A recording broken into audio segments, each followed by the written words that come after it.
Ladies and gentlemen, what is going on? Welcome back to the recap and breakdown for this past week's UFC Fight Night Dricus du Plessis versus Kamaru Usman, which took place on July 18th, 2026. This will be a full card breakdown, including my bets from this past week. I'll let you guys know how I did, what percentage I did, which, by the way, we were above 85%, so it was a good week. We also are going to go through each fight, and we are also going to break down some things that I want to talk about with some of these fighters. Let's just get right into it with the first fight on the prelims, and I'll let you guys know how I did and what I thought. Let's get right into it with the first early prelim opener, that is Deonna Barboza versus Anna Milesano, and we took Deonna Barboza to win by round 1 submission. We also took under 1.5 rounds, seeing as Anna Milesano did not really have a whole lot of high-level experience going into this fight. Deonna Barboza has been in the UFC for quite a while. She's been in the UFC now for 2 years, had her Contender Series debut almost 3 years ago, and she is now looking to just kind of take over the flyweight division. Even though she does have a very, very limited skill set, she's still able to be a can crusher, and Anna Milesano, unfortunately, not trying to be rude, but she is a can. Even in tough, she was a little bit mediocre on the ground, and Deonna Barboza exposed her pretty quickly. She was in about 3 to 4 submission attempts in less than 2 minutes. Anna Milesano just got tabbed by a standing rear naked choke. Nothing she could really do. She did last a lot longer than I thought she would. But again, Deonna Barboza still gets the round 1 submission. And Barboza still a really dangerous threat on the ground, but even in that fight, you could see Anna was, able to tag her on the feet a little bit, and Barboza just looks so bad on the feet. I don't know if she's going to be able to really do anything at flyweight, but at least she'll be able to move forward with a little bit of ease against those lower tier competitions. Now, we're going to go next on the prelims, RJ Harris versus Alvin Hines, and we took RJ Harris to win by round 2 knockout. We also took under 1.5 rounds. He did get the knockout in round 1, took only, barely 2 minutes.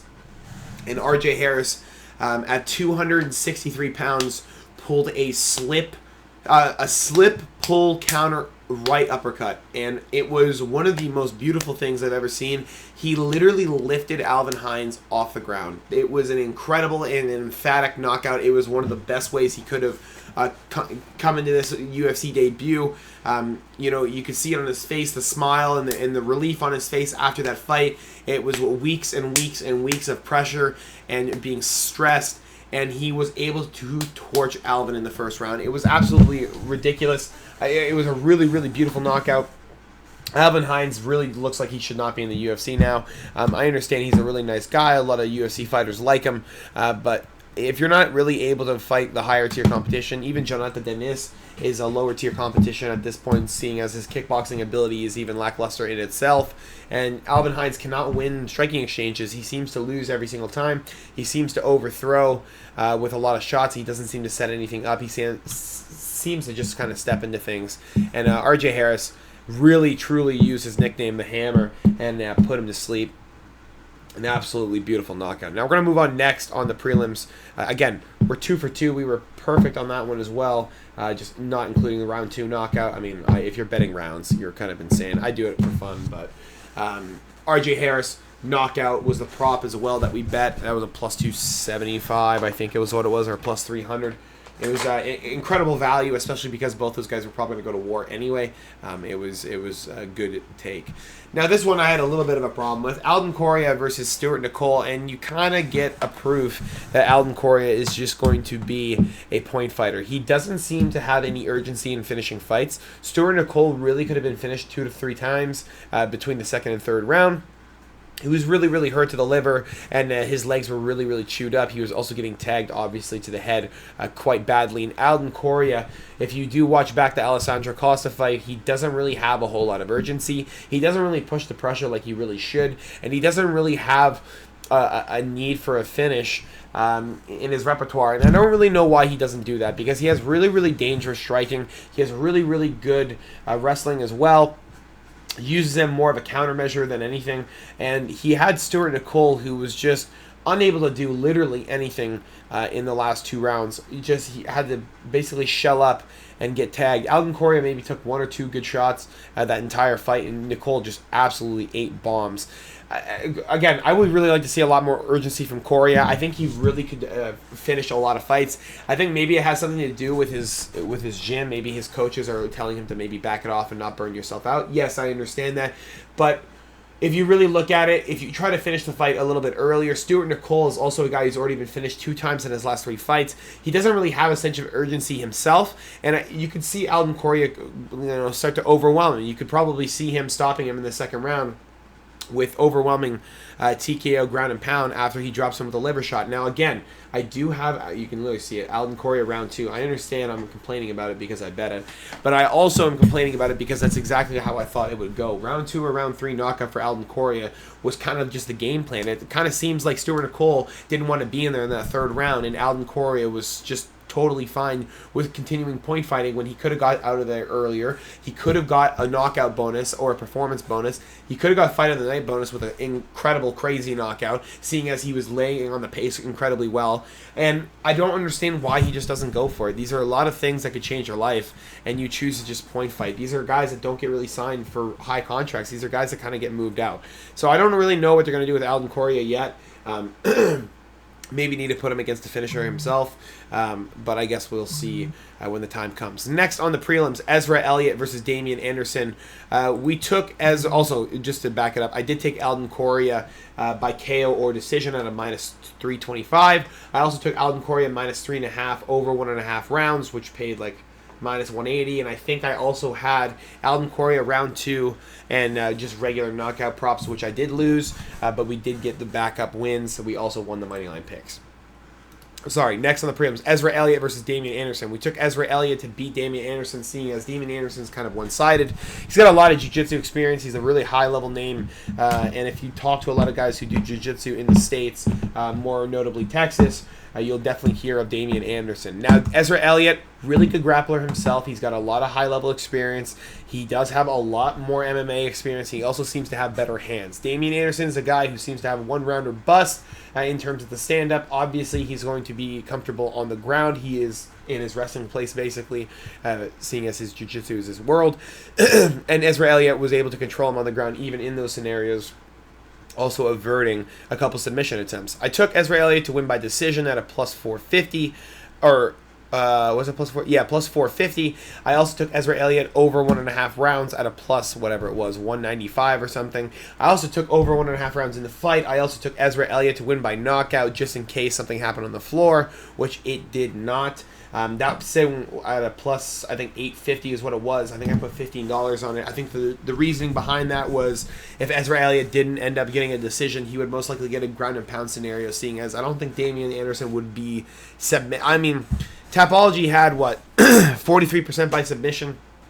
You're talking about Ezra Elliott, a guy who's primarily a wrestler, submitting Damian Anderson, who's literally a jiu-jitsu artist. I don't see him submitting him. I don't know what wrestling moves he could really pull to get Damian Anderson into a situation he's never been in. But, again, whatever. I thought the decision prop was a little bit more valuable as well. So we just took a small bet on decision and smashed small bet on KO and smashed the decision prop with a little bit more, and we ended up with a massive profit out of that fight, especially on some parlays, alongside a lot of single bets.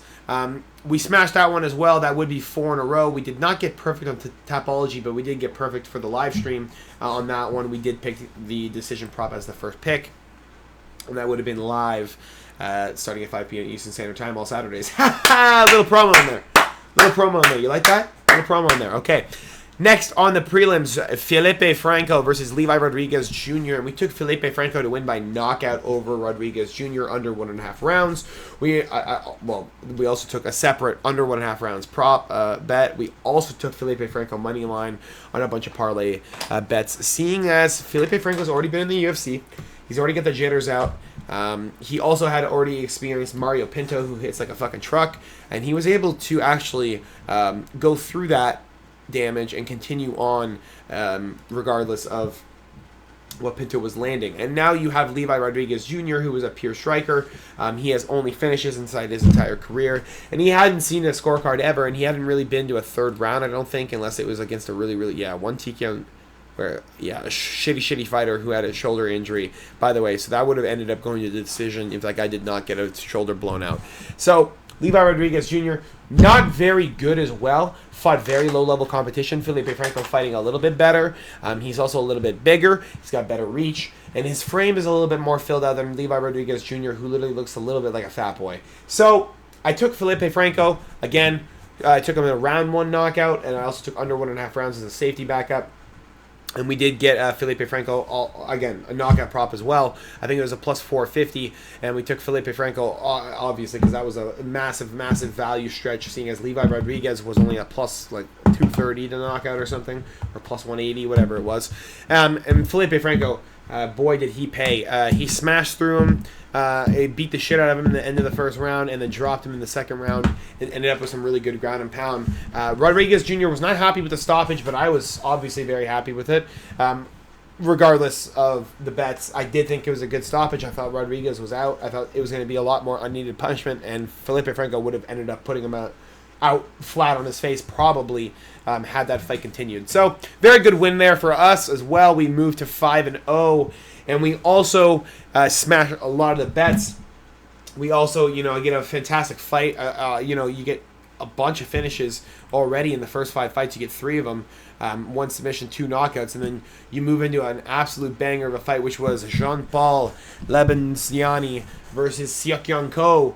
And we took JPL to win on the decision. We also took JPL over 1.5. We also took over 2.5 as a prop bet. We also took JPL by knockout just in case Seok-Young Ko felt like falling off the face of the earth. Seok-Young Ko only has 2 losses in his career other than JPL, and those were both knockouts, one being in round 1 and one being in round 2. So we hedged a little bit there just in case.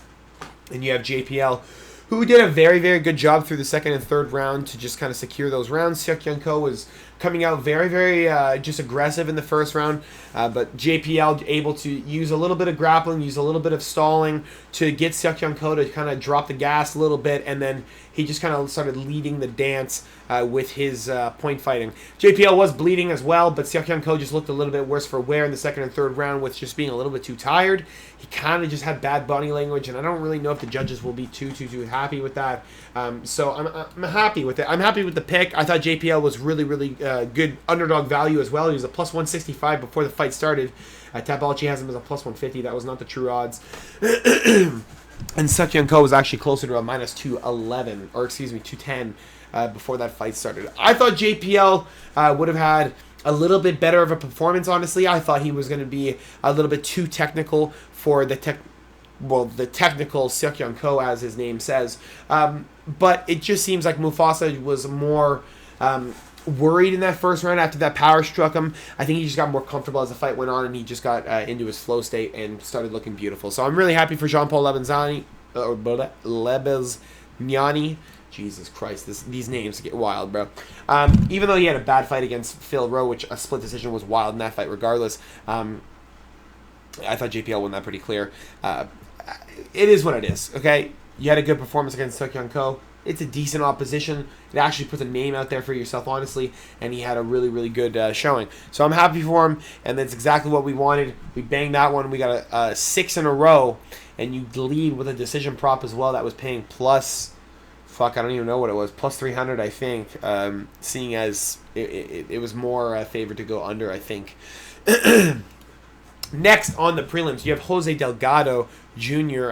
I'm pretty sure Jose Miguel Delgado, sorry, that's his actual name, versus Austin Bashi. We took Jose Delgado to win as an underdog. We also took Jose Delgado to win by knockout, and we also took knockout/decision on a prop bet because Jose Delgado's submission odds were a little bit too low for me, which means I gets favored. So the KO/decision prop was actually paying pretty good. I think he was paying plus 185, plus 195, which is actually significantly better than what the plus 120 lay is, especially because I don't really expect Jose Delgado to submit Austin Bashi, a high-level wrestler like himself. So I thought the value on almost plus 200 lay was worth it for Jose. Excuse me. So, good win for us. We moved to 7-0 on this one. An absolutely fantastic fight. Bashi just can't really do anything. Kind of lays off the gas, gets gassed out in the second round, and ends up eating a lot of punishment from Jose Delgado. A lot of people felt like Bashi was robbed, but, I mean, takedowns don't really do a whole lot in the fight game anymore. They have changed the scoring criteria for, it's been changed for a long time. Damage is number one, and Jose Delgado was making him bleed. He was beating him up pretty bad. Bashi only had a couple good shots in the first round, it felt like. And then he just kind of faded off. So I'm really happy with Jose Delgado. I really felt like he is starting to improve, especially after the Hyder Emil fight. He just looks so clean on the feet. Nathaniel Wood was able to beat the shit out of him, but I don't really care about that. I'm just really, really happy that, Jose Delgado was able to overcome a grappler like that in Austin Bashi. And I'm very happy that he was able to just continue striking, and he looked like he didn't fade at all. He wasn't worse for wear. He didn't look bad whatsoever, and he actually had a lot of good momentum going into that fight, and continued through it. So Austin Bashi still gets tested, puts a donut, I forgot he already had a loss to Rodriguez. He puts another loss onto that record after fighting what seems to be low-level competition and not really fighting the cream of the crop yet, and only losing to anyone better than John Yanis. So that's something to look for. Next on the main card of the evening, the actual start of the main card. So that was the feature prelim of the evening. Again, they usually look for finishes on those. Did not get one in Jose Delgado, but damn did we get one in Tommy Gun McMillan versus Alberto Montes. And Tommy Gun was able to beat the living hell out of Alberto Montes. McMillan landed, I think, 200 strikes, or 252 strikes to like 60 or something, whatever it was, and it was an absolute devastation. Tommy McMillan beat the living hell out of Alberto Montes, and McMillan got dropped, I think, once. It was more of a stumble. Montes maybe clipped him 2 or 3 times between the first and second round, but Tommy Gun McMillan seems to be a guy with an iron chin, seems to be a guy who loves to put out the volume, and seems to be a guy who does not fray away from a real fight, and Alberto Montes was really, really trying to do anything. Tommy was not giving him takedowns. He was not giving him any fucking distance whatsoever. And he basically just put it on him until he wilted. And Alberto Montes just got stopped basically standing because the ref was just staring way too fucking long. Tommy beat the living hell out of him. We had Tommy Gun McMillan to win by knockout. We also had Tommy Gun McMillan money line. We also had Tommy Gun McMillan to get it done over 1.5 rounds. And what can I tell you about that? Smashed the third round TKO. And we got a lot of money out of that. I think I won, one bet was like 20 to 800. One bet was $10 to $10 to 750. We absolutely smashed everything. We smashed the cycle on that. We smashed the like 2 lock parlays that I put up. We smashed literally everything. Alberto Montes was not even in the realm of possibilities for that fight. He was just too low level, and he felt like too one-dimensional in my opinion. Tommy, beautiful performance, beautiful fight to watch. It was an absolute fucking honor, and I'm glad I got to see him get a knockout too, because it seemed like he was playing with his food a little too long. I did see him in the third round give double middle fingers twice, and as soon as I saw those, I knew he was going to go for a knockout too, because he was really pissed off at Alberto Montes, because Montes went face-to-face with him at the end of the second round, and he said, "I'm fucking you up, shut up, whatever," and then, bitch, and then, started beating his ass. Next, on the prelims, this one I don't really want to talk about that much. It wasn't a good fight. It was good for Fatima in the third round, I guess. Fatima Klein versus Tabitha Ricci. Yeah, it is what it is. I mean, Fatima Klein ragdolled her. I mean, it's a 5'6" girl fighting a 5'1" girl. If the 5'6" girl can actually grapple, the shorter girl's just a striker. I mean, what did you really expect? Fatima Klein's the new blood. Tabitha Ricci's, kind of the old generation at this point. It moves quick for girls, especially at 115. The weight class only lasts like 10 years for you, and Tabitha Ricci's at basically the end of it. She's at 31 years of age, probably can only fight till, 35, 36, and even then, you're already at a downfall right now, seeing as the low-level or the higher-end competition coming up from, like, the Contender Series and stuff is going to start rolling over you really quickly, and you are not going to catch up to the top 15. Fatima Klein ragdolled her in the third round. I think I only had Fatima Klein minus 3.5, over 1.5, and that paid minus 180. I had Fatima Klein decision, which paid nothing. It paid, but it was, not worth it. Especially if, just in case, Ricci gets subbed or something. I also had, I guess, Fatima Klein money line in a big parlay, just because that was like almost everything. And we moved to what, 1, 2, 3, 4, 5, 6, 7, 8, 9 in a row. Amazing. We were 9-0 in the. It was awesome. Very fun live stream as well. Next on the main card, Chase Hooper versus Mitch Ramirez. I mean, I took Mitch Ramirez here. I felt like the value was a little bit too high, especially on a guy like Chase Hooper, who got knocked out by Lance Gibson Jr., got knocked out by Alexander Hernandez 2 times in a row. Would not be far-fetched to see him get knocked out a 3rd time in a row by a guy like Mitch Ramirez, who's got really good boxing. Then again, you look back on it, Mitch Ramirez gets knocked out by fucking Thiago Moises. Not exactly a good look. Carlos Prates also fucking just shovel cut him into fucking the nether realm. Even. Oh, we're back. Sorry, we lost the mic there for a second. Mitch Ramirez didn't go out cold to that that absolute devastation by Carlos Prates, but he did go down pretty bad. Chase Hooper, we also had under 1.5 rounds in this fight. We also had first round finish for either guy. We also took Chase Hooper, I think, submission on some random thing. And, you know, good for Chase. I'm happy for him. Got back in the win column. Talked about how he stopped gooning. I'm very happy for you, dude. Don't goon. Yeah, good job. I don't mind him. I like the kid. I don't mind any of these fighters. It's just kind of their like, Chase is just, I'm so worried he's going to get knocked out again. He just doesn't have, dude, he does not have any striking. He doesn't. He clipped Mitch Ramirez, but like, whatever. Mitch is not that high level. I'm a little bit more worried for Chase now than I really was before. Next, the co-main event of the evening. Yeah. Oh, also, just to let you guys know, this fight won me $1,570 just on one singular bet. It was a $10 9-pick parlay. Okay, $10 9-pick parlay. We had Barboza, Harris, Correa, Elliott, or sorry, not Correa. Barboza, Harris, Elliott, Franco, Lebenziani, Delgado, McMillan, Klein, Duncan. Maybe that's 8, not 9, but 8. CLD by decision was our bet. We had CLD over 1.5. We had CLD KO/decision. We had CLD moneyline. We had everything on CLD. That second round scared the fuck out of me. Okay?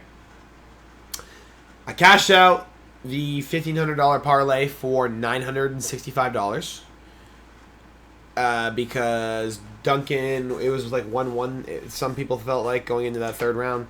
And I was a little bit nervous. Cannonier was coming on a little bit strong. Obviously, he's 42 years old. I should have been fucking smart and kept that bet. But regardless, we did end up winning like $2,500 on the night, which is like, what, 250 units? Not bad. It was a good night. Very, very happy. But we should have definitely kept that bet, especially because I hedged it. And that's just a mistake. Won't happen again. But we did make it probably would have been about a $300 mistake, which is kind of big. But it is what it is. Anyway, CLD by decision was the bet. Very easy. Beat the shit out of Jared Cannonier. Him and his fucking crystals aren't going to keep us away. And Christian Leroy Duncan, just overwhelming. Had a lot of, unique abilities. Just very, very ambidextrous. Moves really, really fluid. Has a lot of just potential. He's got a lot of weapons in the arsenal. And Cannonier gave him some advice after the fight, saying that maybe a little bit more intentful with the feints. But other than that, he's a very, very good fighter, which I agree with. I think the bullshit feints of like like no one's gonna bite on that. You actually have to make it look like you're fucking gonna go for it. Like you really want to fake the leg kick. You really want to look at him and like fake a jab in his face and then rip the uppercut. Like you gotta get him actually thinking, not just like throwing these little fucking like whatever the hell those are, because they're not really afraid of a bullshit ass hand in your face, bro. Especially when you're fighting on full instinct. No one's gonna be biting on that whatsoever. Good fight for CLD. A very, very impressive showing. And unfortunately, it led us to the main event of the evening, which I don't even want to talk about because it's just a really fucking sad fight. Especially the ending where Kamaru Usman looks at fucking DC like, I really lost, ? And DC's like, yeah, bro. He literally looks at his face. Yeah, you lost. You suck. It's over. Like, it's over.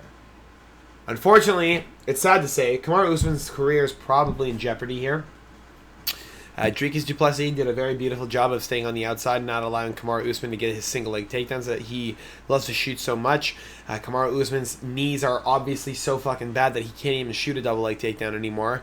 Kamaru Usman also literally cannot get in range whatsoever against a guy like Dricus du Plessis because he just has knees. He has knees on the southpaw stance, and he also has just his nasty jab, which clearly his reach is fucking long as shit because he was taking Kamaru pretty bad.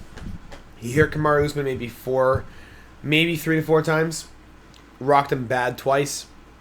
I think both were head kicks.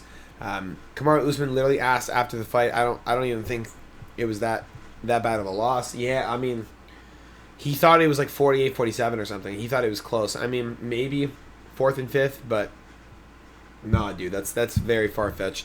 Dricus du Plessis beat the living hell out of him. It was a very unfortunate fight to watch, especially because a guy like Kamaru Usman was just so good before.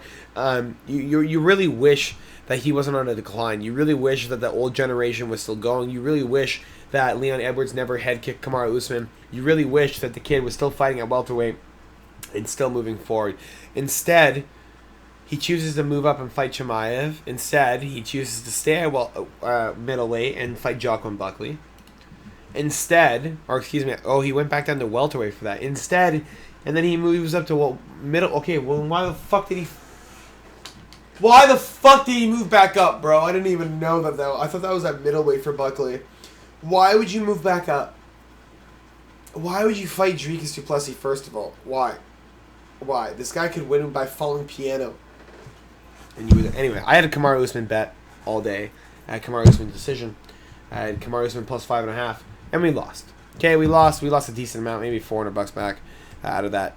Well, that's why I say I won 2,500 because I actually won like 3,100 or 3,000, and then we gave back some in this fight. I think I under 4.5 for just in case Dricus knocked him out, which he literally almost did. And then I took Kamaru Usman decision and Kamaru Usman money line.